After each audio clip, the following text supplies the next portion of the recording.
Dear students, today we are going to see the topics in the part of logical reasoning and analytical ability. The topics are like this: statement and course of action, assertion and reason, and cause and effect. ఇక్కడ statement and course of యాక్షన్లో ఒక statement ఇచ్చి దాని కింద రెండు లేదా అంతకంటే ఎక్కువ assumptions ఇస్తాడు. ఆ అజంప్షన్స్లో అంటే కోర్స్ ఆఫ్ యాక్షన్స్ ఇస్తాడు. ఆ కోర్స్ ఆఫ్ యాక్షన్స్లో ఏ యాక్షన్స్ను ఆ స్టేట్మెంట్ని ఫాలో అవుతున్నాయనేది మనము ఐడెంటిఫై చేయవలసి ఉంటుంది. అసర్షన్ రీజన్స్లో అసర్షన్ అనేది ఒక స్టేట్మెంట్ ఉంటుంది. ఈ అసర్షన్ని కిందనే ఒక రీజన్ ఇస్తారు. ఈ రీజన్ కనుక ఈ అసర్షన్ ఎక్స్ప్లెయిన్ చేసినట్లయితే, if the reason is the correct reason for the given statement, then the answer is A.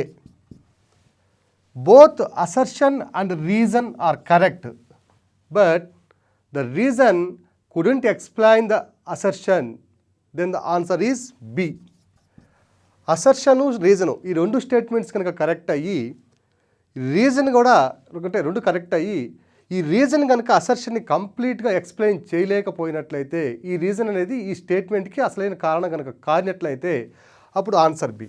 So both the assertion and reason are correct, but the reason cannot explain the given statement, that is the assertion, then the answer is B. Next, assertion is correct and reason is wrong.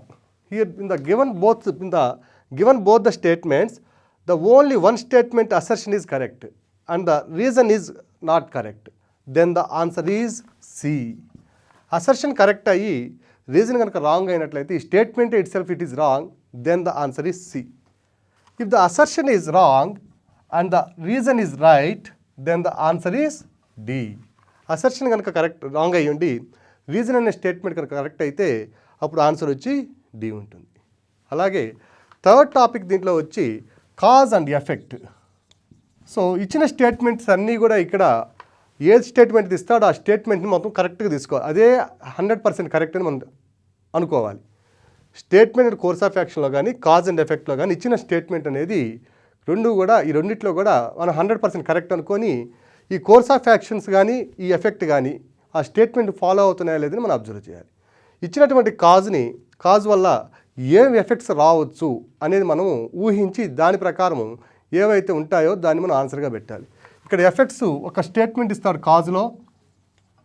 ఈ కాజ్లో ఒక statement ఇచ్చి ఎఫెక్ట్స్లో more than 2 are 2 రెండు కానీ లేదా రెండు కంటే ఎక్కువ కానీ రెండు ఎఫెక్ట్స్ ఇస్తే ఆ ఎఫెక్ట్స్లో ఏ ఎఫెక్ట్స్ అనేవి ఈ కాజ్ని బలంగా ద్రోపరుస్తున్నాయి, which is strongly supporting the given cause, then we have to identify those effects and we have to give the answer. So today we're going to see the topics statement and course of action, cause and effect, and assertion and reason. Now we will see this problem. Here the statement is given and the course of actions are also given. As we discussed earlier, here in the statement whatever the information given, that information has to be assumed by the aspirant or candidate is 100% correct. ఇక్కడ ఇచ్చినటువంటి స్టేట్మెంట్లో ఏ సమాచారం అయితే ఇవ్వబడిందో ఆ సమాచారం అంతా కూడా పూర్తిగా 100% నిజమైనదిగా అభ్యర్థి భావించి ఆ భావించినటువంటి ఆ స్టేట్మెంట్ని బేస్ చేసుకొని ఇక్కడ ఇచ్చినటువంటి కోర్స్ ఆఫ్ యాక్షన్స్లో ఏవైతే చర్యలు అయితే మనం తీసుకోగలమో, ఏ చర్యలను తీసుకోగలం అనే వాటిలో ఇచ్చినటువంటి 2 లేదా 3 చర్యల్లో ఏ చర్య ఈ స్టేట్మెంట్ని ఫాలో అవుతుందో మనం గమనించి అభ్యర్థి దాన్ని ఐడెంటిఫై చేసి ఆన్సర్స్ని గుర్తించవలసిందిగా మనం తెలుసుకోవాలి. ఇక్కడ స్టేట్మెంట్ చూసినట్టయితే it is reported that vitamins and minerals in vegetables and fruits are beneficial for human body.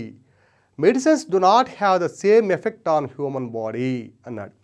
So statement ఎలా ఉందంటే విటమిన్స్ మరియు మినరల్స్ అనేవి మనకి వెజిటేబుల్స్ మరియు ఫ్రూట్స్ నుంచి వస్తాయి, అవన్నీ కూడా మన మానవ శరీరానికి చాలా ఉపయోగకరమైనవి అంటున్నాడు. సో పండ్ల నుంచి మరియు కూరగాయల నుంచి వచ్చేటటువంటి విటమిన్లు కానివ్వండి, మినరల్స్ అంటే ఖనిజాలు కానివ్వండి, లవణాలు కానివ్వండి, ఇవన్నీ కూడా మానవుని యొక్క శరీరానికి చాలా ఉపయోగకరమైనవి అంటున్నాడు. మరియు medicines do not have the same effect on body అంటే ఈ పండ్లు కూరగాయల ద్వారా వచ్చినటువంటి ఎఫెక్ట్ ఏదైతే చర్య ఉంటుందో, ఎటువంటి ఫలితం అయితే ఉంటుందో అటువంటి ఫలితము మనకి మెడిసిన్స్ ద్వారా అందదు అంటున్నాడు. సో స్టేట్మెంట్ అది. స్టేట్మెంట్ ఏమిటంటే పండ్లు మరియు కూరగాయల ద్వారా వచ్చేటువంటి విటమిన్లు మరియు మినరల్స్ అనేవి మానవుని యొక్క దేహానికి, శరీరానికి చాలా ఉపయోగకరమైనవి. అటువంటి ఉపయోగకరమైనటువంటి ఫలితాలు ఈ మెడిసిన్స్ ద్వారా మానవుని యొక్క శరీరానికి అందవు అంటున్నాడు. సో కోర్స్ ఆఫ్ యాక్షన్స్, చర్యలు ఏమైతే తీసుకోగలమో అవి మనం చెప్తున్నాడు. People should be encouraged to take fresh fruits and vegetables to meet human bodies requirement of vitamins and minerals. ప్రజలందరూ కూడా వాళ్ళకి అవసరమైనటువంటి విటమిన్స్ని కానీ మినరల్స్ని కానీ పొందేందుకు వాళ్ళని వెజిటేబుల్స్ అంటే కూరగాయలు మరియు పండ్లు తీసుకునేందుకు మనం వాళ్ళని ప్రోత్సహించాల్సిందిగా ఒక యాక్షన్ చెప్తున్నాడు. మానవునికి అవసరమైనటువంటి విటమిన్స్ మరియు మినరల్స్ ఏవైతే అవసరమవుతాయో ఆ అవసరమైన విటమిన్స్ని మినరల్స్ని పొందేందుకు ప్రజల్ని మనం ఏ విధంగా ప్రోత్సహించాలంటే పండ్లు మరియు కూరగాయలు ఎక్కువగా తీసుకునే విధంగా ప్రోత్సహించాలి అంటున్నాడు. That is the course of action 1. And the second course of action is like this: the sale of medicines of vitamins and minerals should be banned. ఏవైతే ఉన్నాయో విటమిన్స్ మరియు మినరల్స్ అందించేటువంటి ఆ మెడిసిన్స్ ఏవైతే ఉన్నాయో ఆ మెడిసిన్స్ అన్నింటినీ కూడా మనము బ్యాన్ చేయాలి, మార్కెట్లో ఉండకూడదు అనే విధంగా అంటున్నాడు. So first course of action చూసినట్లయితే ఇక్కడ వెజిటేబుల్స్, ఫ్రూట్స్ ద్వారా మనకు శరీరానికి అందుతున్నాయి కాబట్టి మినరల్స్ కానీ విటమిన్స్ అనేవి, దానికి అనుగుణంగా ప్రజలను కూడా మనం ఆ విటమిన్స్, మినరల్స్ తీసుకునేందుకు వాళ్ళని పండ్లు మరియు కూరగాయలు తీసుకునేందుకు ప్రోత్సహించాలి అంటున్నాడు. కాబట్టి it is strongly supporting the given statement అని మనం ఐడెంటిఫై చేయొచ్చు. అట్లానే సెకండ్ కోర్స్ ఆఫ్ యాక్షన్ చూస్తే the sale of medicines of vitamins and minerals should be banned. వాటిని బ్యాన్ చేయాలి అంటున్నాడు. ఆ మెడిసిన్స్ ఏవైతే ఉన్నాయో వాటిని బ్యాన్ చేయాలి అంటున్నాడు. ఆ బ్యాన్ చేయవలసిన అవసరం ఉందో లేదో గమనిస్తాం. ఇక్కడ medicines do not have the same effect on human body. అంటే మెడిసిన్స్ అనేవి అటువంటి ఫలితాలని ఏవైతే కూరగాయలు పండ్ల ద్వారా వచ్చే ఫలితం ఏవైతే ఉందో అటువంటి ఫలితాన్ని మెడిసిన్స్ ఇవ్వలేవు అంటున్నాడు. అంత ఎఫెక్టివ్గా ఇవ్వలేవు అంటున్నాడు. అంతే తప్ప మెడిసిన్స్ ద్వారా మనకి హార్మ్ఫుల్ ఉన్నాయి అంటే మనకి అవి చాలా హార్మ్ఫుల్, మనకి చాలా అవి ప్రమాదాన్ని కలిగిస్తాయి, లేదంటే మానవుని యొక్క ఆరోగ్యాన్ని దెబ్బతీస్తాయి అనేటువంటి అర్థం ఎక్కడా కూడా ఇచ్చినటువంటి స్టేట్మెంట్లో లేదు. కానీ ఇక్కడ ఇచ్చిన కోర్స్ ఆఫ్ యాక్షన్లో ఏముంటుందంటే వాటిని బ్యాన్ చేయాలి, మార్కెట్లో లేకుండా చేయాలి అంటున్నాడు. So it is contradictory to the given statement. అది second part of the given statement. ఇది దీనికి వ్యతిరేకంగా ఉంది ఈ స్టేట్మెంట్. ఇది ఫాలో కావడం లేదు కాబట్టి ఇట్ ఈస్ నాట్ ఫాలోయింగ్. ఇక్కడ ఎక్కడ కూడా మనకి స్టేట్మెంట్లో విటమిన్స్ ఇచ్చేటటువంటి మెడిసిన్స్లు బ్యాన్ చేయాలని అర్థం వచ్చేటువంటి స్టేట్మెంట్లు ఆ సెంటెన్స్ ఎక్కడా కూడా ఇచ్చిన స్టేట్మెంట్లో లేదు. కాబట్టి the course of action 2 is not following the given statements. So the answer is only 1 follows. Now will see this problem. The statement is like this: nuclear power cannot make a country secure. Statement ఎలా ఉందంటే అణువిద్యుత్తు అనేది దేశ భద్రతకు అంత సురక్షితమైనది కాదు అంటున్నాడు. Cannot make a country secure. ఓకేనా? Next courses of action. The first course of action is like this: we should stop further increasing our nuclear power.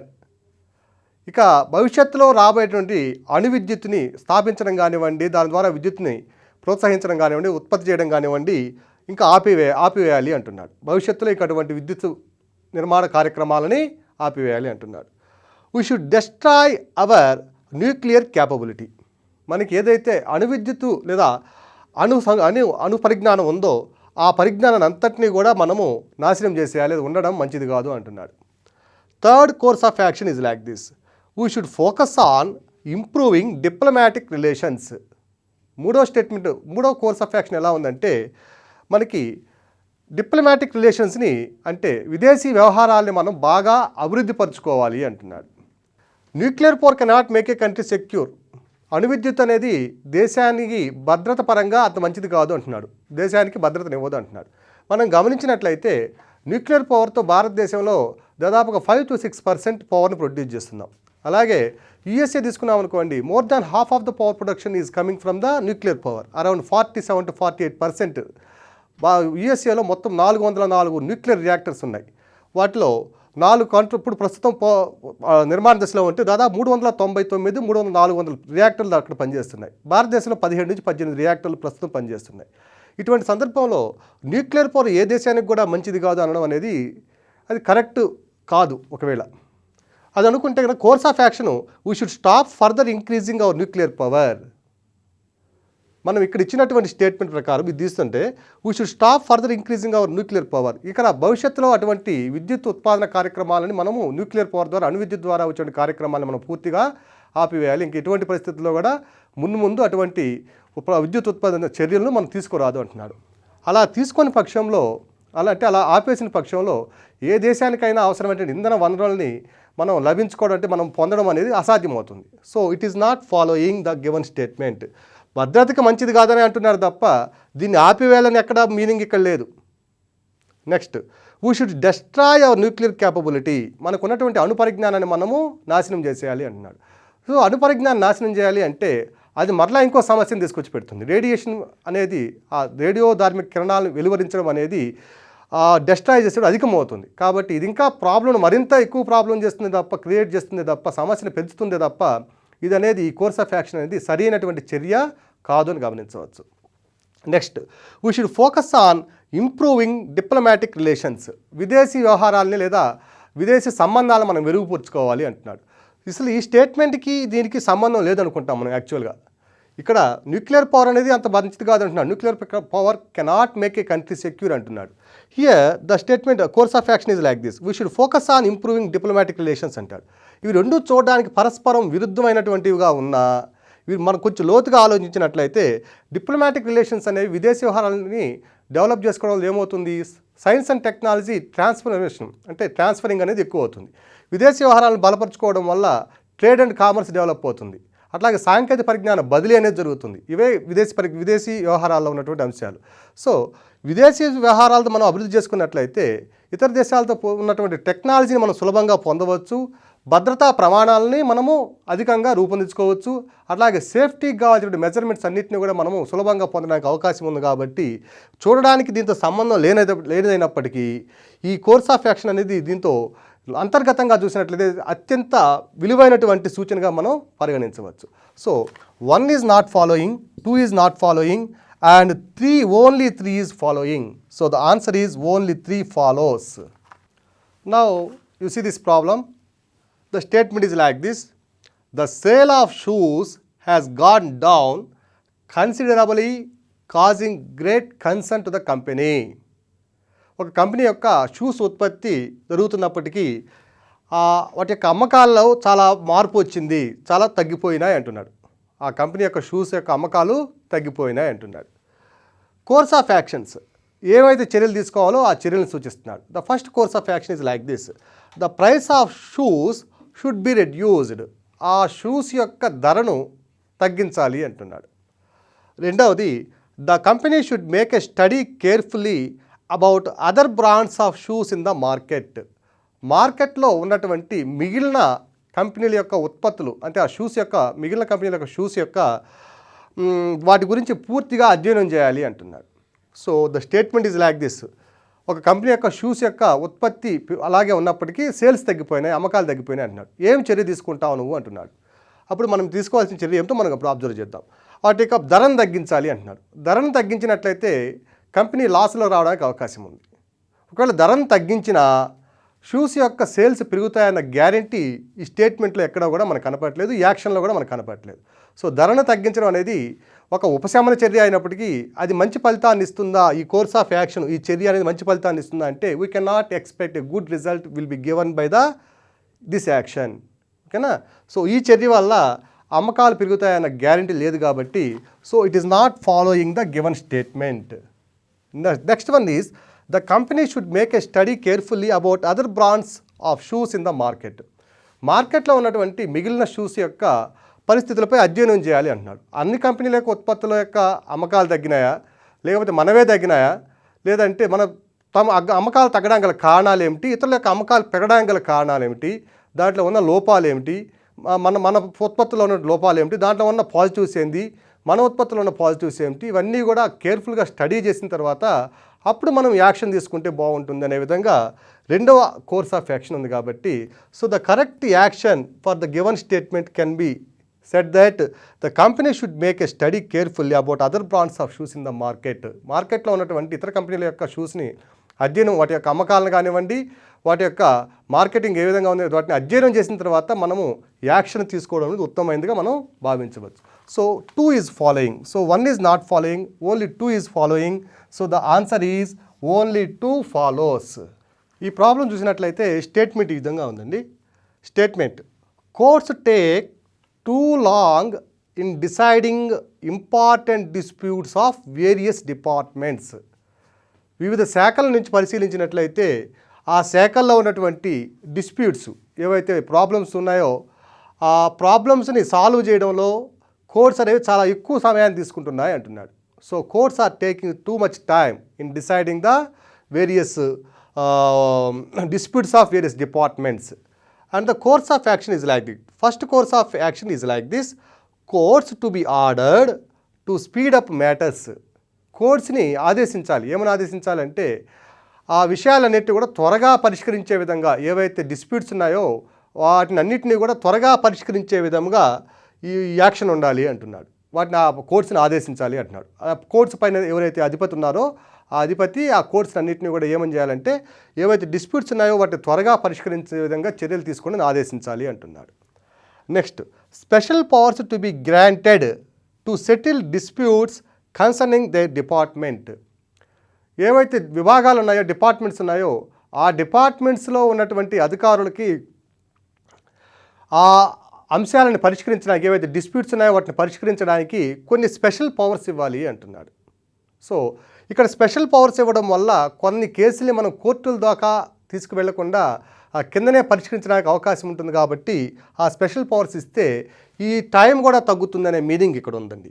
So courts అనేవి ఏవైతే కేసులు పరిష్కరించడంలో ఎక్కువ సమయాన్ని తీసుకుంటున్నాయో ఆ సమయాన్ని మనము ఇక్కడ తగ్గించడానికి ఇక్కడే ఒక చర్య తీసుకోవచ్చు. ఏదైతే డిపార్ట్మెంట్స్ ఉన్నాయో ఆ డిపార్ట్మెంట్స్లో అన్న అధికారులకు కానివ్వండి, ఎక్కడైతే అధికారులు ఉన్నారో వారికి కొన్ని స్పెషల్ పవర్స్ ఇచ్చినట్లయితే ఆ పవర్స్ని యూజ్ చేసుకొని ఆ డిస్ప్యూట్స్ని కిందనే, అంటే కోర్ట్స్ వరకు వెళ్లకుండా ఆ డిస్ప్యూట్స్ని ఇక్కడే పరిష్కరించుకోవడానికి అవకాశం ఉంది అంటున్నాడు. ఫస్ట్ కోర్స్ ఆఫ్ యాక్షన్ తీసినట్లయితే courts to be ordered to speed up matters. ఆ చర్యలని త్వరగా తీసుకునే విధంగా వాటిని మనం ఆదేశించాలన్నప్పుడు, అంటే సమయం ఎక్కువగా ప్రొలాంగ్ చేయకుండా వీలైన తొందరగా ఆ కేసులను పరిష్కరించే విధంగా కోర్టులు మనం సజెషన్స్ ఇవ్వాలి, ఇలాంటి వాటిని ఆదేశించాలన్నప్పుడు చూస్తే ఈ రెండు కోర్స్ ఆఫ్ యాక్షన్స్ను కూడా స్టేట్మెంట్ని బలపరిచే విధంగా ఉన్నాయి. సో ఆ సమయం మనకి తగ్గాలి, కోర్టులో కేసులను పరిశీలించి ఆ పరిష్కరించే సమయం తగ్గాలి అంటే, ఒకటి కోర్టులో కేసులు రాకముందరే వాటిని ఆయా విభాగాల్లోనే ఆయా డిపార్ట్మెంట్స్లోనే పరిష్కరించే విధంగా స్పెషల్ పవర్స్ ఇవ్వాలి అంటున్నాడు. సో దీనివల్ల కూడా ఆ సమయం ఆదా అవుతుంది. నెక్స్ట్, కోర్ట్స్లో ఉన్నటువంటి ఆ కేసుల్ని త్వరగా పరిష్కరించే విధంగా చర్యలు తీసుకోవాలని ఆదేశించడం వల్ల కూడా ఈ కేసుల్ని మనం ఈ సమయాన్ని తగ్గించవచ్చు. So both courses of actions 1 and 2 are following the given statement. So the answer is option C, both 1 and 2 follows. Now you see this statement. The statement is like this: about 30% to 40% of children who are enrolled do not attend the school on any given way. 30 నుంచి 40% మంది పిల్లలు ఎక్కడైతే enrol అయినారో వాళ్ళలో 40% మంది పిల్లలు ఏ విధంగానూ స్కూల్కి attend కావడం లేదు, హాజరు కావడం లేదు అంటున్నారు. The courses of action are like this. First course of action: more schools should be started. ఇంకా ఎక్కువ స్కూల్స్ స్టార్ట్ చేయాలి అంటున్నాడు. 2, reasons for this absenteeism should be find out. ఎందువల్ల పిల్లలు హాజరు కాలేకపోతున్నారు, ఆబ్సెంట్ అవుతున్నారు అనే దానికి ముందు కారణాలు కనుక్కోవాలి అంటున్నాడు. సో ఎన్రోల్ అయినటువంటి పిల్లల్లో, అంటే జాయిన్ అయినటువంటి పిల్లల్లో 30-40% మంది పిల్లలు స్కూల్కి అటెండ్ కావడం లేదు అంటే ఎన్నో రీజన్స్ ఉండొచ్చు. ఒకవేళ దూరం ఎక్కువై ఉండి కూడా పిల్లలు ఆ స్కూల్కి రాలేకపోవచ్చు. అటువంటి సందర్భాల్లో మనము ఆ దగ్గరగా ఉన్న ప్రాంతాల్లో కూడా స్కూల్స్ స్టార్ట్ చేయడానికి అవకాశం ఉండాలి. So more schools should be started అన్నాడు. కానీ this is not the correct course of action. మనం we cannot predict that the distance is more for the students to come to the school and to join with the classes. School దూరంగా ఉన్నాయి, పాఠశాలలు అనేవి ఇంట్లోకి దూరంగా ఉన్నాయి కాబట్టి ఎక్కువ మంది రాలేకపోతున్న దాన్ని మనము we cannot confirm this course of action by observing the above statement. The second statement or the second course of action is like this: reasons for this absenteeism should be find out. పిల్లలు హాజరు కాలేకపోవడానికి గల కారణాలు ఏమిటో first మనం కనుక తెలుసుకున్నట్లయితే దానిని బట్టి మనం ఏదైనా యాక్షన్ తీసుకోవడానికి అవకాశం ఉంటుంది. So the first action should be taken among the given course of actions is the second one. So ఏదైతే పిల్లలైతే ఎందుకైతే రాలేకపోతున్నారో ఆ రీజన్స్ని, ఆ కారణాలను మనం గమనించినట్లయితే మనం సరైనటువంటి పరిష్కారాన్ని గమనించుకోవచ్చు, తెలుసుకోవచ్చు అనేది ఈ రెండవ కోర్స్ ఆఫ్ యాక్షన్ ద్వారా తెలియజేస్తుంది. కాబట్టి so the answer is only 2 follows. So the answer is only 2 follows. Now we will see the statement. See the statement. Occurrences of natural calamities have now increased as compared to the situation 5 years ago. 5 సంవత్సరాల క్రితంతో పోల్చినప్పటికంటే ప్రస్తుతము విపత్తులు, సహజ విపత్తులు అనేవి బాగా పెరుగుతున్నాయి అంటున్నాడు. 5 సంవత్సరాల క్రితంతో పోల్చినప్పటికంటే కూడా ఇప్పుడు విపత్తులు అనేవి కొంచెం ఎక్కువగా పెరుగుతున్నాయి అంటున్నాడు. అప్పుడు నువ్వు ఏ విధమైన యాక్షన్ తీసుకుంటావు? What will be the course of action taken by the aspirant or the person? So first course of action is like this. Government should always be ready with the action plan for disaster management. Government should always be ready with the action plan for disaster management. విపత్తు నిర్వహణకి ప్రభుత్వం ఎప్పుడూ కూడా సంసిద్ధంగా ఉండాలి అంటున్నాడు. So విపత్తులు ఎక్కువ సంభవిస్తున్నాయి అన్నప్పుడు ప్రభుత్వం కూడా ఎప్పుడు కూడా ఆ విపత్తును ఎదుర్కొనేందుకు సంసిద్ధంగా ఉండాలి అంటున్నాడు. So this course of action is following the given statement and supporting the given statement. So విపత్తులు ఎక్కువగా సంభవిస్తున్నాయి కాబట్టి ఆ సంభవించే విపత్తుల నుంచి మనకి రక్షణ చేకూరాలంటే ప్రభుత్వం ఎప్పుడూ కూడా సంసిద్ధంగా ఉండాలి ఆ విపత్తుల కోసం, ఎదుర్కోవడం కోసం అనే విధంగా ఉంది. కాబట్టి so this is following, option 1 is following, that is the correct course of action. Next second course of action is like this. Government should not permit development activities which are likely to cause harm to nature. ప్రకృతికి విపత్తును కలిగించే లేదా హాని కలిగించే చర్యలు ఏవైతే ఉన్నాయో ఆ చర్యల్ని ప్రభుత్వం ఎట్టి పరిస్థితుల్లో కూడా ప్రోత్సహించరాదు, వాటిని కట్ చేయాలి అనే విధంగా ఉంది. సో ఇక్కడ స్టేట్మెంట్లో విపత్తులు అనేవి పెరుగుతున్నాయి కాబట్టి ఆ పెరుగుతున్న విపత్తులను తగ్గించుకోవాలంటే ఎటువంటి చర్య తీసుకుంటున్నామంటే మొదటి చర్య ఓకే. రెండవ చర్యకు వచ్చినప్పుడు ప్రభుత్వం ఎట్టి పరిస్థితుల్లో కూడా ఆ సమాజానికి కానివ్వండి, ఆ ప్రకృతి కానివ్వండి, ఆ చుట్టుపక్కల ఉన్నటువంటి ఆ పర్యావరణానికి కానివ్వండి హాని కలిగించే ఏ చర్యను కూడా ప్రభుత్వం అనుమతించరాదు అంటున్నాడు. సో ఇది కూడా విపత్తును తగ్గించడానికి ఒక మార్గము. So option 2 or course of action 2 is also following the or supporting the given statement. And the third one is government should appoint a committee of environmentalist and scientist to work out plans to handle various calamities. ప్రభుత్వం అనేది ఎప్పుడూ కూడా ఒక environmentalist అంటే పర్యావరణవేత్తలని, శాస్త్రవేత్తలని కలిగినటువంటి ఒక committee వేసి ఆ కమిటీ ద్వారా ఎప్పటికప్పుడు ఎటువంటి విపత్తులు వస్తే ఎటువంటి చర్యలు తీసుకోవాలి, ఆ విపత్తులు రాకుండా ఎటువంటి చర్యలు తీసుకోవాలి అనే దాని మీద ఒక కమిటీని వేసినట్లయితే విపత్తులు తగ్గించుకోవడానికి లేదా విపత్తుల వల్ల సంబంధించిన నష్టాలను తగ్గించుకోవడానికి కూడా అవకాశం ఉంటుంది అంటున్నాడు. కాబట్టి సో విపత్తులను తగ్గించుకోవడంలో ఈ కోర్స్ ఆఫ్ యాక్షన్ 3 అనేది 3వ చర్య కూడా సరైనటువంటిదిగా మనం భావించవచ్చు. So option 3 is also following. So the answer is all. Answer is D is all. So అన్ని చర్యలు కూడా విపత్తులను తగ్గించడానికి దోహదపడుతున్నాయి కాబట్టి ఆన్సర్ వచ్చి పైవన్నీ. We are going to see the next topic, assertion and reason. As we discussed in the earlier, here assertion will be given and reason will be given. If assertion is correct and reason is also correct and the given reason explains the assertion, it is the correct reason for the assertion, then you go for the option A. A is correct and R explains A assertion. And only assertion and reason are correct, but the reason doesn't explain the assertion, then the answer is B. And if only assertion is correct, answer is C, and reason is wrong in this case. And in the case of reason is correct and assertion is wrong, then you must go for the option D. As in the previous cases, whatever the information given in the statement, you have to be considered. You have to consider the information in the assertion or statement has to be 100% correct. Here the case is different. You have to examine both the statements, that is the statement assertion and the reason. ఇప్పటి వరకు మనం చూసినటువంటి ప్రశ్నల్లో స్టేట్మెంట్లో ఏమైతే ఇచ్చారో ఆ స్టేట్మెంట్లో ఉన్నది 100కు 100% correct అనుకొని ఆ స్టేట్మెంట్ ప్రకారం ఇచ్చినటువంటి కోర్స్ ఆఫ్ యాక్షన్ కానివ్వండి, కంక్లూజన్స్ కానివ్వండి, ఓకేనా, ఇవన్నీ కూడా మనం ఆ స్టేట్మెంట్ అనుసరించి మనం ఆన్సర్ నిర్ణయించాల్సి వచ్చేది. కానీ ఇప్పుడు ఈ అసర్షను రీజను రెండూ కరెక్టా లేదా అనేది అభ్యర్థి యొక్క విచక్షణకే వదిలివేయబడుతుంది. సో ఈ వాస్తవంగా ఇది కరెక్టా కాదనేది 2 స్టేట్మెంట్స్ కూడా మనం డిసైడ్ చేసుకోవాలి. చేసుకున్నాక ఈ రీజన్ కనుక అసర్షన్ని కరెక్ట్గా ఎక్స్ప్లెయిన్ చేసినట్లయితే then the answer is A. అట్లా కాకుండా అసర్షను కరెక్టు, రీజను కరెక్టు, కానీ ఈ రీజన్ అనేది ఈ అసర్షన్కి కరెక్ట్ రీజన్ కానట్లయితే ఆన్సర్ ఈజ్ బి. అలా కాకుండా ఓన్లీ అసర్షనే కరెక్ట్ అయితే కనుక రీజన్ రాంగ్ అయ్యి answer is C. And if the assertion is wrong, assertion wrong అయ్యి ఓన్లీ రీజన్ కనుక కరెక్ట్ అయ్యి ఉంటే answer is D. Now you see this problem. It is the problem given in the UPSC civils preliminary in 2012. 2012 civils ప్రిలిమినరీలో ఇచ్చినటువంటి ప్రశ్న ఇది. So assertion is seeds should be treated with fungicides before sowing.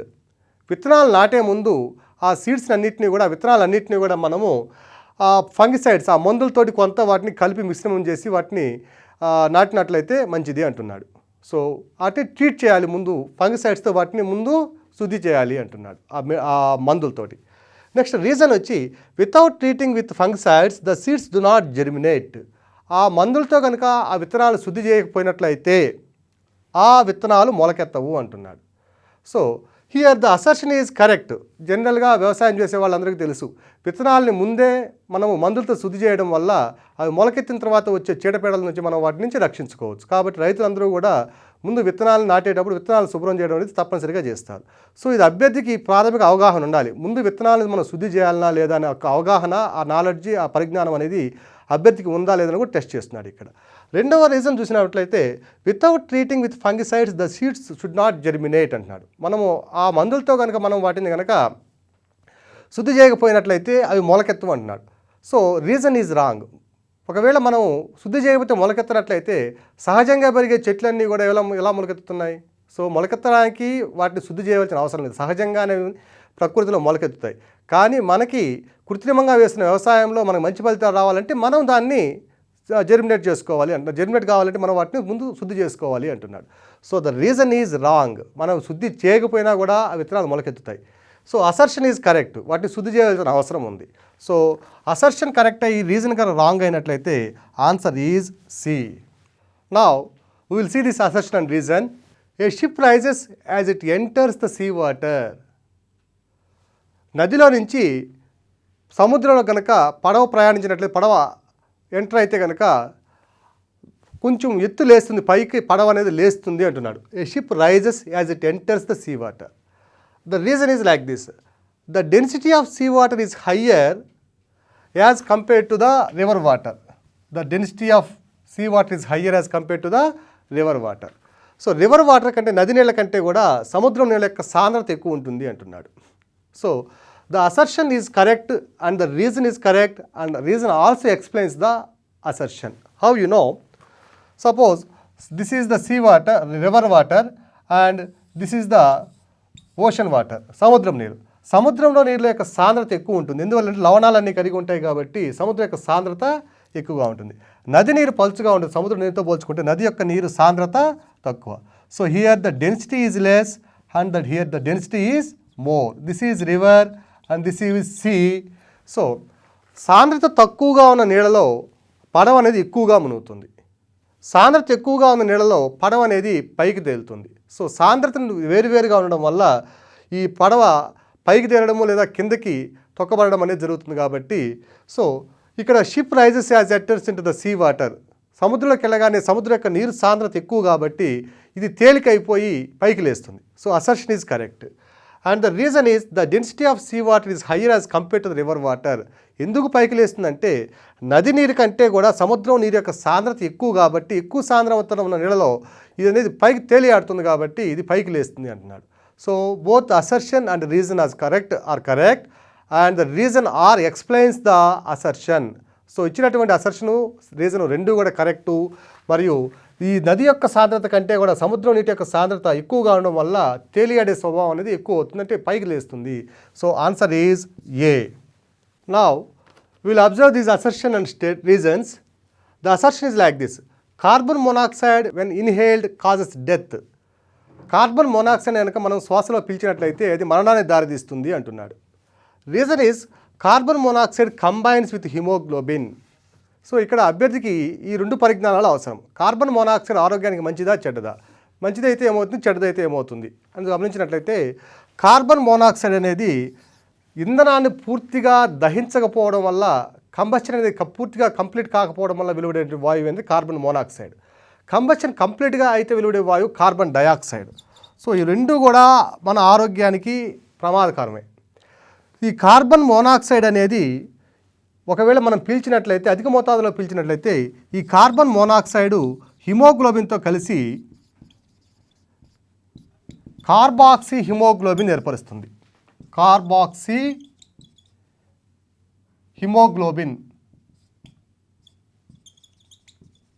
ఈ carboxy haemoglobin ఏం చేస్తుందంటే, మనము పాలని కనుక కాచి తోడుపెట్టినప్పుడు ఒక్కోసారి పాలు విరిగిపోవడం చూస్తాం. పాలు విరిగిపోయి గుల్లలుగా ఏర్పడినట్లుగా మన శరీరంలో ఉన్నటువంటి ఈ రక్తంలో ఉన్నటువంటి హిమోగ్లోబిన్ ఏం చేస్తుందంటే ఇది విడగొట్టేసి చిన్న చిన్న ముక్కలుగా చేసేస్తుంది. మన పాలు విరిగినప్పుడు ఏ విధంగా అవుతుందో మన శరీరంలోని రక్తం కూడా కార్బన్ మోనాక్సైడ్ని పీల్చినట్లయితే అది కూడా గడ్డలుగా విరిగిపోతుంది. ఈ విరిగిపోయినటువంటి ఈ ముక్కలు, ఆ గడ్డలు ఏం చేస్తాయంటే హృదయం దగ్గర ఉన్నటువంటి ఈ వాల్వ్స్ ద్వారా హృదయంలోకి ఎంటర్ అయ్యేటప్పుడు ఆ వాల్వ్స్ని క్లోజ్ చేసేస్తాయి. అలా క్లోజ్ చేయడంలో సడన్గా హార్ట్ అటాక్ రావడానికి అవకాశం ఉంది. సో ఈ కార్బన్ మోనాక్సైడ్ అనేది హిమోగ్లోబిన్తో చేరినుంది. కార్బాక్సీ హిమోగ్లోబిన్ అనే ఒక పదార్థాన్ని ఏర్పరచడం వల్ల ఆ పదార్థం ఏం చేస్తుందంటే శరీరంలోని రక్తాన్ని గడ్డలుగా విరగొట్టడం వల్ల ఆ రక్త ప్రసరణ జరిగేటువంటి సన్న నాడుల్లో, ఆ వీన్స్లో ఈ కార్బాక్సీ హిమోగ్లోబిన్ అనే పదార్థం అనేది చేరి రక్త ప్రసరణ సరిగ్గా జరగకుండా హార్ట్ పంపింగ్ రేట్ని డిస్టర్బ్ చేయడం వల్ల సడన్గా అకస్మాత్తుగా ఆ వ్యక్తి హృదయ స్పందన ఆగిపోవడం లేదా హార్ట్ అటాక్ రావడం జరుగుతుంది. కాబట్టి ఈ కార్బాక్సీ హిమోగ్లోబిన్ అనేది హానికరమైంది. So carbon monoxide combines with haemoglobin. So అది కంబైన్ అయ్యి దాంతో కలిసి ఏం చేస్తుంటే కార్బాక్సీ హిమోగ్లోబిన్ పిలుస్తుంది. కాబట్టి కార్బాక్సీ హిమోగ్లోబిన్ ఏర్పరుస్తుంది. కాబట్టి so reason is correct and assertion is correct and this reason is explaining the assertion. ఈ రీజన్ అనేది ఈ అసర్షన్ ఎందువల్ల అది సంభవిస్తున్నది కూడా కరెక్ట్గా ఎక్స్ప్లెయిన్ చేస్తుంది. కాబట్టి answer is A. Now we will see this assertion and reason. The assertion is like this: increase in carbon dioxide would melt polar ice. వాతావరణంలో కార్బన్ డయాక్సైడ్ యొక్క పరిమాణం ఎక్కువైనట్లయితే ధ్రువ ప్రాంతాల్లో ఉండే మంచు కరగడం అనేది అధికమవుతుంది అంటున్నాడు. Reason is like this: global temperature would rise. Carbon dioxide ఎక్కువైతే భూతాపం అనేది ఎక్కువ అవుతుంది, గ్లోబల్ టెంపరేచర్స్ అనేవి ఎక్కువ అవుతాయి అంటున్నాడు. So both the statements are correct and here the answer is also, reason also explains the assertion. Carbon dioxide ఎక్కువైతే ఏమవుతుందంటే, సపోజ్ సూర్యుని నుంచి వచ్చేటటువంటి this is sun, this is earth. So ఈ వాతావరణంలో కార్బన్ డయాక్సైడ్ పరిమాణం కనుక ఎక్కువైనట్లయితే carbon dioxide is transparent to the incoming solar radiation and is opaque to the outgoing terrestrial radiation. Carbon dioxide అనేది సూర్యుడి నుంచి వచ్చే సూర్యకిరణాలకి పారదర్శకంగా పనిచేస్తుంది. అలాగే భూమిని తాకినటువంటి లేదా వాతావరణంలో తాకినటువంటి సూర్యకిరణాలు బయటకు వెళ్ళేటప్పుడు పరావర్తనం చెందే సూర్యకిరణాలకి ఇది అపారదర్శకంగా పనిచేస్తుంది. సో కార్బన్ డయాక్సైడ్ ఏమవుతుందంటే ఈ సూర్యుడి నుంచి వచ్చే కిరణాలని డైరెక్ట్గా పంపిస్తుంది, కానీ ఈ బయటకు వెళ్ళేటువంటి సూర్యకిరణాలను మాత్రము కాసేపు ఆపుతుంది. ఇలా ఆపడం వల్ల ఏమవుతుందంటే ఈ పరావర్తనం చెందినటువంటి సూర్యకిరణాల్లో ఉన్న వేడిని ఈ కార్బన్ డయాక్సైడ్ గ్రహించి తనతో పాటు ఉంచుకుంటూ భూమి యొక్క వాతావరణాన్ని కవోష్ణంగా ఉంచడానికి ట్రై చేస్తుంది. So it acts as a opaque layer to the outgoing terrestrial radiation and when it is acting as a opaque layer, it absorbs the heat associated with the outgoing terrestrial radiation and holds the heat energy and keeps the atmosphere in a warm condition. In the absence of atmosphere, the diurnal range of temperature of the planet Earth will be around 261 degrees centigrade. ఈ carbon dioxide అనేది లేనట్లయితే ఈ పగటి ఉష్ణోగ్రతకి రాత్రి ఉష్ణోగ్రతకి మధ్య వ్యత్యాసం 261 డిగ్రీల centigrade ఉండేది. సో అటువంటి పరిస్థితి రాకుండా భూమి మీద కార్బన్ డయాక్సైడ్ ఏం చేస్తుందంటే రాత్రి ఉష్ణోగ్రతకి పగల ఉష్ణోగ్రత మధ్య వ్యత్యాసాన్ని తగ్గించి భూమి యొక్క ఉష్ణోగ్రతని కంట్రోల్ చేస్తూ నియంత్రిస్తూ ఉంటుంది. అటువంటి కార్బన్ డయాక్సైడ్ పరిమాణం కనుక ఎక్కువ అయితే ఏమవుతుందంటే ఈ కార్బన్ డయాక్సైడ్ వాతావరణంలో ఉండే కార్బన్ డయాక్సైడ్ పరిమాణం ఎక్కువైతే తను హోల్డ్ చేసుకున్నట్టు నిలుపుదల చేసుకునేటటువంటి ఉష్ణ యొక్క పరిమాణం కూడా పెరుగుతుంది. సో కార్బన్ డయాక్సైడ్ పెరిగే కొద్దీ అది తనలో ఇముడ్చుకునేటటువంటి లేదా నిలుపుకునేటువంటి ఉష్ణం యొక్క పరిమాణం పెరగడం వల్ల ఉష్ణోగ్రత క్రమంగా పెరిగి ఆ పెరుగుదల వల్ల ఈ పోలార్ ఐస్ అనేవి కరగడం స్టార్ట్ చేస్తున్నాయి. సో దానికి కారణం ఏమిటంటే గ్లోబల్ టెంపరేచర్స్ పెరుగుతాయి. కార్బన్ డయాక్సైడ్ పెరిగినట్లయితే వాతావరణంలో ఆ పెరిగినటువంటి కార్బన్ డయాక్సైడ్తో పాటు అనుపాతంగా it is proportional to the heat going to be holding. So దానికి అనుపాతంగా కొంత ఉష్ణాన్ని తనలో ఉంచుకోవడం అనేది పెరగడం వల్ల ఆ పెరిగిన ఉష్ణరాశి వల్ల ఉష్ణోగ్రతలు పెరిగి మంచు కరగడం జరుగుతుంది. ఈ మంచు కరగడం జరిగినట్లయితే ఏమవుతుందంటే సముద్రం యొక్క నీటి మట్టాలు పెరుగుతాయి. సముద్ర నీటి మట్టాలు పెరిగితే సముద్ర ప్రాంతాల్లో తీర ప్రాంతాలు అనేవి ముంపునకు గురవుతూ ఉంటాయి. సో దీన్నే మనం ఏమంటున్నామంటే గ్లోబల్ వార్మింగ్ అంటున్నాం. సో ఈ గ్లోబల్ వార్మింగ్ అనేది ఏమిటంటే వాతావరణంలో ఉండే కార్బన్ డయాక్సైడు సూర్యుడి నుంచి వచ్చే సూర్యకిరణాలు పారదర్శకంగాను భూమిని తాకిన తర్వాత పరావర్తనం చెందిన సూర్యకిరణాలకు అపారదర్శకంగాను పనిచేస్తుంది. సో అపారదర్శకంగా పనిచేసే టైంలో కొంతసేపు ఆ సూర్యకిరణాలని అడ్డుకోవడం వల్ల బయటకు వెళ్ళే కిరణాలు అడ్డుకోవడంతో ఆ సూర్యకిరణాలు ఉన్న ఉష్ణాన్ని గ్రహించి తనలో నిలుపుదల చేస్తుంది, తనలో ఉంచుకుంటుంది. సో కార్బన్ డయాక్సైడ్ పరిమాణం పెరుగుతూ ఉండే కొంత అంటే శిలాజ ఇంధనాల యొక్క మనం మండించడం వల్ల బర్నింగ్ ఆఫ్ ఫాజిల్ ఫ్యూయల్స్ని మనం ఎక్కువ చేయడం వల్ల ఏమవుతుందంటే more amount of carbon dioxide will be released into the atmosphere. If the amount of carbon dioxide is more, the holding capacity of the heat energy of the atmosphere also increases, which in turn increases the global temperatures, which in turn may cause to the melting of polar ice and snow covers everything. So the main reason for the melting of polar ice is increase in the carbon dioxide, that is nothing but increase in the global temperature. So answer is both assertion is correct and reason is also correct. And reason explains the assertion, so the answer is A. Now, we will see this assertion and reason. Assertion is like this. Inside the earth, metals are present in molten state. భూమి లోపల ఉన్న ఖనిజాలన్నీ కూడా లోహాలన్నీ కూడా ద్రవ స్థితిలో ఉంటాయి, molten స్టేట్లో ఉంటాయి అంటున్నాడు. రీజన్ వచ్చి earth absorbs the Sons race. భూమి సూర్యకిరణాలు గ్రహిస్తుంది అంటాడు.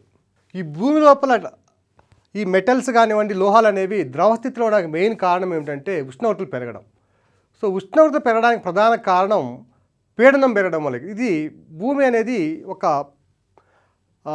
ప్రెషర్ కుక్కర్ లాంటిది. ప్రెషర్ కుక్కర్ లోపల మనము మూత పెట్టి వేడి చేస్తే ఏమవుతుందంటే లోపల ప్రెషర్ పెరుగుతుంది. ప్రెషర్ పెరిగినప్పుడు టెంపరేచర్స్ పెరుగుతాయి.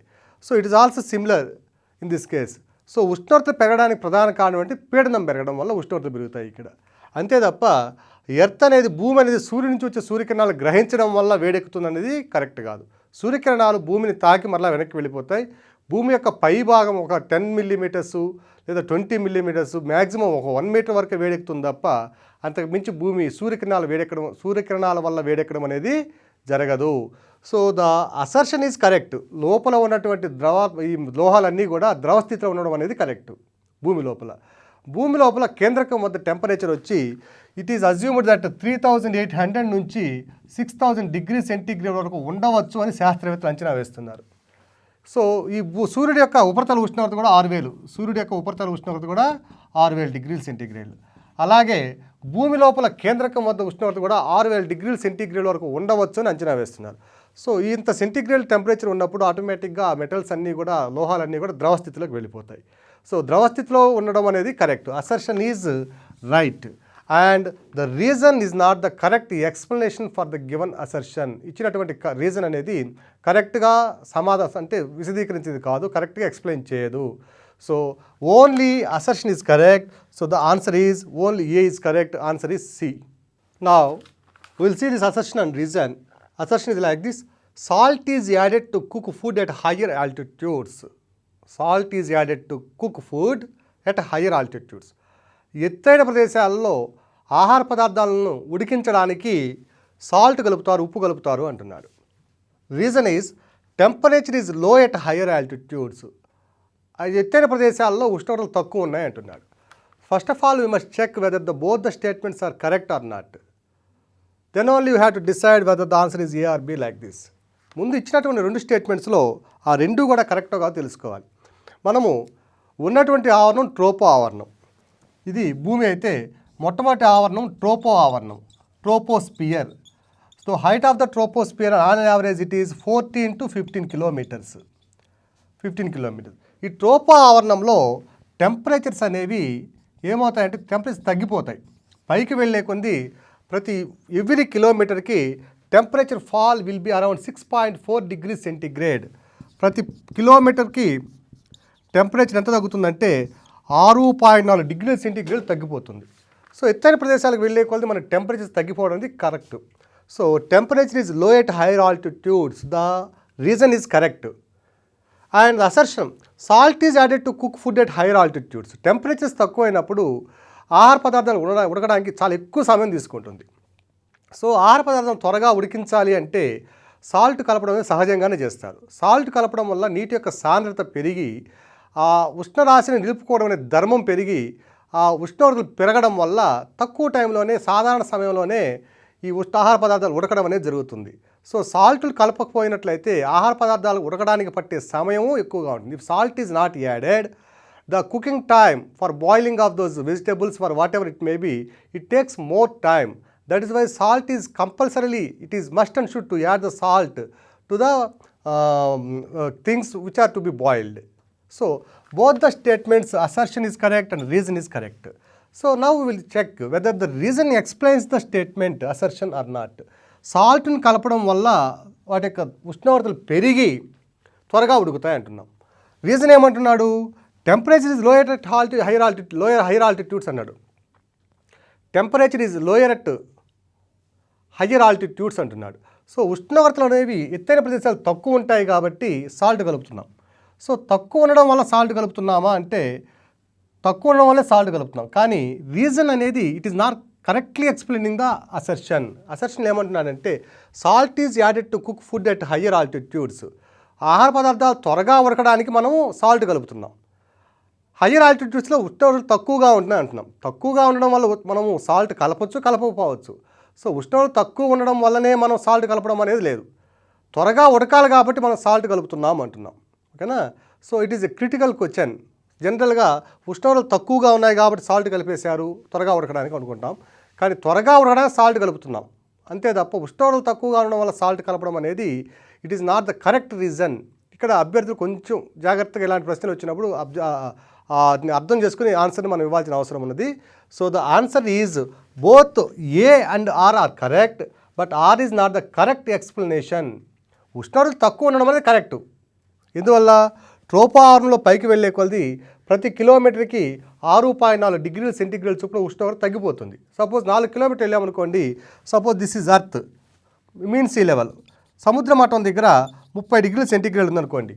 4 kilometers పైకి వెళితే 4 6 24 లేదా 5 kilometers వెళ్ళామనుకోండి, 5 6 30 5 4 20 32 degrees centigrade ఉష్ణోగ్రత తగ్గిపోతుంది.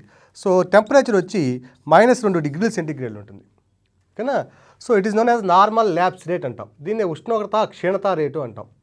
అభ్యర్థులు జాగ్రఫీ బిట్ ఇది కూడా గుర్తుపెట్టుకోండి. పైకి వెళ్ళే కొద్ది ఉష్ణోగ్రత తగ్గిపోవడం గల కారణం ఏమిటి? వాతావరణంలో ట్రోపావరణంలో పైకి వెళ్ళే కొద్ది ఉష్ణోగ్రత తగ్గిపోవడం గల కారణం ఏమిటి అన్నప్పుడు ద రీజన్ ఈజ్ ఉష్ణోగ్రత క్షీణత rate, normal labs rate. The labs rate is around 6.4 degrees centigrade per every kilometer. ఇక్కడ మనం వస్తే ఈ ప్రశ్నకు వచ్చేసరికి రీజన్లో temperature is low at higher altitudes అన్నాం. టెంపరేచర్ తక్కువనే ఉంది కానీ మనం సాల్ట్ ఎందుకు కలుపుతున్నామంటే త్వరగా ఉడకడానికి కలుపుతున్నాం. ఇట్లా కూడా ఉడికించుకోవచ్చు, తక్కువ ఉష్ణోగ్రతలో కూడా మనం ఉడికించుకోవచ్చు. ఉష్ణోగ్రత తక్కువ కావడం వల్లే మనం సాల్ట్ కలుపుతున్నప్పటికీ సాల్ట్ కలపకపోతే ఉడకవా అంటే ఉడుకుతాయి. కానీ కరెక్ట్ రీజన్ ఏంది? In order to boil the things at faster rate we are using the salt, we are mixing the salt. So both the statements and reason are correct, but the reason is not the correct explanation of the assertion. So the answer is B. Both A and R correct and R doesn't explain A. Cause and effect. Kana karanamu dani yokka phalithamu. Cause and effect. Here the options will be 4. The 4 options will be like this. The first option is A. If statement A is the cause and B is the effect. Ikkada rendu statements ఇవ్వడం జరుగుతుంది. ఒక statement ఇది, ఇంకో statement. ఈ రెండు statements ఏ అనొచ్చు, B అనొచ్చు, లేదా 1 2 అనొచ్చు. ఈ రెండు స్టేట్మెంట్స్లో ఏ అనేది కాజ్ అయ్యి బి అనేది కనుక ఆ కాజ్ యొక్క ఎఫెక్ట్ అయితే, ఏ అనేది కారణం అయ్యి ఆ కారణం యొక్క ఫలితం బి కనుక అయితే you have to give the answer A. అప్పుడు ఆన్సర్ ఏ పెట్టాలి. అలా కాకుండా if statement B is the cause and A is the effect, ఈ బి అనేది కారణం అయ్యి దాని యొక్క ఫలితం కనుక ఏ అయితే అప్పుడు ఆన్సర్ వచ్చి బి పెట్టండి. నెక్స్ట్, ఇవి both statements are effects of independent causes. ఇవి బోత్ స్టేట్మెంట్స్, రెండు స్టేట్మెంట్స్ ఏ మరియు బీలు కనుక వేరువేరు కారణాల యొక్క ఫలితాలు అయితే, ఒకదాంతో ఒకటి సంబంధం లేని కనుక అయితే, ఆ రెండు ఫలితాలు వేరువేరు కారణాల వల్ల ఉద్భవించడం అయితే then you go for the option C. And option D, if both statements are effects of independent causes, వేరువేరు కారణాల యొక్క ఫలితాలు కనుక అయితే అప్పుడు మీరు you go for option D. ఈ both statements A and B are independent causes, వేరువేరు కారణాలు అయితే కనుక ఆప్షన్ సికి వెళ్ళండి. వేరువేరు కారణాల యొక్క ఫలితాలు కనుక అయితే డికి వెళ్ళండి. సో ఇది జనరల్గా ఈ ప్రశ్నలు అడగడం అనేది తక్కువగా ఉంటుంది, అయినా కూడా అభ్యర్థులకు దీన్ని పరిచయం చేస్తున్నాను. ఈ కాజ్ అండ్ ఎఫెక్ట్ వచ్చినప్పుడు అభ్యర్థులు తప్పనిసరిగా కొంత అటెన్షన్ అనేది ఎక్కువ పే చేసి దీని మీద ఆన్సర్ గుర్తించవలసిన అవసరం ఉందని మీకు గుర్తు చేస్తున్నాను. Now we will see this problem. The statement A is like this: there is sharp decline in the production of oil seeds this year. B వచ్చి the government has decided to increase the import quantum of oil seeds. Government ఏం చేసిన, ప్రభుత్వం ఏం నిర్ణయించిందంటే ఈ oil సీడ్స్ని దిగుమతి ఎక్కువ చేసుకోవాలని నిర్ణయించింది. సో నిర్ణయం చేయడం అనేది ఒక ఫలితం. దేని యొక్క ఫలితము? ఈ విత్తనాల యొక్క ఉత్పత్తి తగ్గడం వల్ల ఇది కారణమైతే దానికి ఫలితం ఏమైంది? గవర్నమెంటు, ప్రభుత్వం అనేది ఆ విత్తనాలని దిగుమతి చేసుకోవాలని నిర్ణయించుకుంది. సో ఇది కారణం అయితే ఇది ఫలితమైంది. ఓకేనా? కారణం చూడండి, there is sharp decline the production of oil seeds this year. ఈ సంవత్సరం విత్తనాల ఉత్పత్తి తక్కువగా ఉంది. గవర్నమెంట్ ఏం నిర్ణయించింది? ఎక్కువ విత్తనాలని, మరికొన్ని విత్తనాలు మనం అదనంగా దిగుమతి చేసుకుందాం అంటుంది. సో దిగుమతి చేసుకోవడం అనేది ఫలితం. దేని యొక్క ఫలితం? ఏ కారణం వల్ల ఆ ఫలితం సంభవిస్తుందంటే, ఏ కారణం వల్ల ఆ ఎఫెక్ట్ అనేది వస్తుందంటే విత్తనాల ఉత్పత్తి తగ్గిపోవడం వల్ల ఆ ఎఫెక్ట్ వచ్చింది. So it is reason or cause and this is the effect. So statement A is cause and B is the effect. The answer is A. Now we will see this problem. Statement A is like this: the price of aircraft fuel has risen during the past few months. గత కొన్ని నెలలుగా ఈ విమానాలు, aircraft use చేసేటటువంటి ఆ ఇంధనం యొక్క ధరలు పెరుగుతూ వచ్చాయి అంటున్నాడు. సో ధరలు పెరిగాయి అనేది కారణమా లేక ఫలితమా? ఇది కాజా ఎఫెక్టా? మనం first of all we have to discuss and we have to decide. ధరలు పెరగడం అనేది ఎందుకు పెరిగాయి అనేది ఫలితం, ఎలా పెరిగాయి అనేది కారణం. సో ఇక్కడ ధరలు పెరిగాయి అనేది ఫలితం అవుతుంది కానీ కారణం కాదు. దీనికి కారణం ఏదో మనకు తెలియదు. This is the independent effect of independent cause. ఇది ఏదో కారణం, కాజ్ యొక్క ఎఫెక్ట్ ఇది. నెక్స్ట్ బీకి వచ్చేసరికి many passenger airlines in India have been forced to cut their fares by about 10%.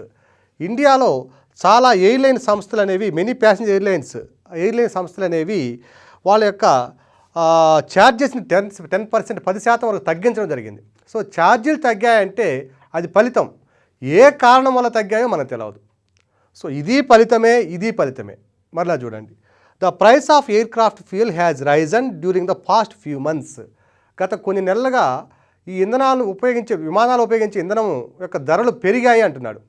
ధరలు పెరగడం అనేది it is an effect, it is not the cause. దానికి కాజ్ ఏందో, రీజన్ ఏందో మనకు తెలియదు. So it is the effect of a independent reason. Next, the many passenger airlines in India have been forced to cut their fares by about 10%. చాలా విమానయాన సంస్థలు వాటి యొక్క ఛార్జీలు 10% వరకు తగ్గించాయి. ఛార్జీలు తగ్గించడం అనేది it is effect, it is not the cause. దాని కాజ్ మనకు తెలియదు. So it is also an effect of an independent reason. So both the statements are effects of independent causes. ఓకేనా? So they are not the reasons, they are the causes of independent reasons. So the option is D. Answer is D. Now you see these statements. The statement A is like this: the government is considering changes in the Land Acquisition Act. Government ఏం చేస్తుందంటే భూసేకరణ చట్టంలో కొంత మార్పులు తీసుకురావాలని ప్రయత్నిస్తుంది. Is considering some changes in the land acquisition act. So ప్రయత్నం చేయడము అనేది కారణం కాదు, ఎందువల్ల జరుగుతుంది అనేది దీన్ని తెలియజేస్తుంది. ఎందుకు ఆ భూసేకరణ చట్టంలో మార్పులు తీసుకురావాల్సింది వచ్చింది అని అంటే ఇది ఫలితం, ఇట్ ఈస్ అన్ ఎఫెక్ట్. ఓకేనా? Next, several large infrastructure development projects have been stalled due to unavailability of land. చాలా అవస్థాపన అంటే అతిపెద్ద అవస్థాపన సౌకర్యాలను కలిగించేటటువంటి అనేక ప్రాజెక్టులు ల్యాండ్ కొరత వల్ల ఆగిపోయినాయి అంటున్నాడు. సపోజ్ రోడ్స్ని ఎక్స్టెండ్ చేయడము, పోర్ట్స్ని డెవలప్ చేయడము, షిప్ దట్ మీన్స్ హార్బర్స్ని డెవలప్ చేయడము, ఇట్లా పోర్ట్స్ని డెవలప్ చేయడము, ఇవన్నీ కూడా ల్యాండ్ అవైలబిలిటీ, భూమి యొక్క లభ్యత అనే దాని మీద ఆధారపడుతుంటాయి. సో ఈ లభ్యత అనేది లేకపోవడం వల్ల unavailability of land so many projects, infrastructure development projects have been stalled, ఆగిపోయాయి అంటున్నాడు. సో ఆగిపోయాయి అనేది ఒక కారణం, ఎందువల్ల ఆగిపోయాయి కదా. So it is the cause. ఈ కాజ్కి రెమెడీ ఏంది? The government is considering changes in the acquisition act. ఈ ఫలితం వల్ల, ఈ కారణం వల్ల ఈ ఫలితం అనేది సంభవిస్తుంది అంటున్నాడు. So this is the cause. ఏంది cause? So many projects have been stalled because of availability of land. Land లేకపోవడం వల్ల చాలా ప్రాజెక్టులు ఆగిపోయాయి. ఈ కారణం వల్ల ఏమైందంటే ప్రభుత్వం ఏం చేస్తుందంటే ఆ ల్యాండ్ అక్విజిషన్ యాక్ట్లో, భూసేకరణ చట్టంలో కొంత మార్పులు తీసుకురావాలని ప్రయత్నిస్తుంది. So it is the effect. So B statement is the cause and A statement is the effect. So the answer is B. ఓకేనా. సో ఇన్ఫ్రాస్ట్రక్చర్ డెవలప్మెంట్ ప్రాజెక్ట్స్ అన్నీ కూడా ఆగాయి అనేది ఒక కాజ్ అనుకుంటే, దాని రీజన్ ఏం చెప్తున్నాడంటే, దాని ఎఫెక్ట్ ఏముందంటే, ఈ ఫలితం, ఈ కాజ్ వల్ల ఫలితం ఎలా ఉంటుందంటే గవర్నమెంట్ ల్యాండ్ అక్విజిషన్ యాక్ట్లో కొన్ని మార్పులు తీసుకురావాలని చూస్తుంది. So this is the effect. దీని ఎఫెక్ట్కి కాజ్ ఏంది? This is the cause. Lands availability లేకపోవడం వల్ల భూసేకరణ చట్టంలో ప్రభుత్వం మార్పులు తీసుకురావాలని చూస్తుంది. సో మార్పులు తీసుకురావడం అనేది దాని యొక్క ఫలితం. దేని యొక్క ఫలితము? ల్యాండ్స్ అవైలబిలిటీ లేకపోవడం అనే కారణం వల్ల ఫలితం ఇది. So this is the cause and this is the effect. So the answer is B. ఇప్పటివరకు మనము లాజికల్ రీజనింగ్, అనలిటికల్ అబిలిటీలో ఉన్నటువంటి అన్ని అంశాలను కూడా మనం కవర్ చేయడం జరిగింది. అందులో ప్రధానంగా అసర్షన్ రీజన్ అనేది కొంచెం ఇంపార్టెంట్ టాపిక్. దీంట్లో సైన్స్తో ముడిపడి ఉన్నటువంటి అంశాలు ఎక్కువగా అనేక ప్రశ్నలు, అనేక ఎగ్జామ్స్లో రావడం జరుగుతుంది. సో ఆ కాన్సెప్ట్స్ని కూడా అభ్యర్థులందరూ కూడా కొంత అవగాహన చేసుకోవాల్సిన అవసరం ఉన్నది. అట్లాగే ఈ లాజికల్ రీజనింగ్ డేటా ఇంటర్ప్రిటేషన్లో, ఆ లాజికల్ రీజనింగ్ అనలిటికల్ అబిలిటీలో మార్కులు తెచ్చుకోవడం ఎంత సులభమో, మార్కులు పోగొట్టుకోవడం కూడా అంతే సులభం. కాబట్టి ఈ ప్రశ్నలు ఆన్సర్ చేసేటప్పుడు ఏమున్నదిలే సులభమే కదా అనుకుని తాత్సారం చేయకుండా కొంచెం జాగ్రత్తగా అభ్యర్థి గమనించి వాటి యొక్క ఆన్సర్లని మీరు ఎన్నుకోవాల్సిందిగా నేను విజ్ఞప్తి చేస్తున్నాను.